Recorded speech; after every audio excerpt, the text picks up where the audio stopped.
আগামীকালকে রাষ্ট্র এবং সরকার যদি ঘোষণা দেয় ফজরের জামাত 5:30টায় না হইয়া সকাল 10টায় করা হবে, কে কে মানবেন? মানবেন না?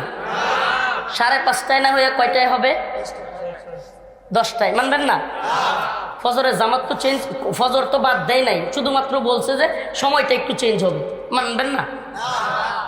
তো মদের আইন বৈধ করলো, মানলেন কেন?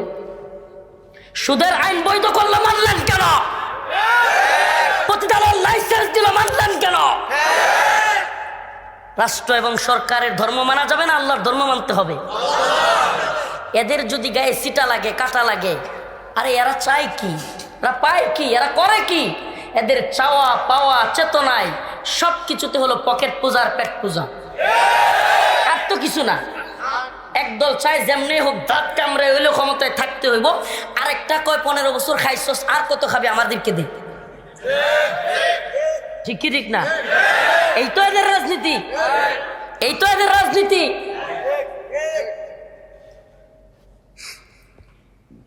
বর্তমান বিশ্বের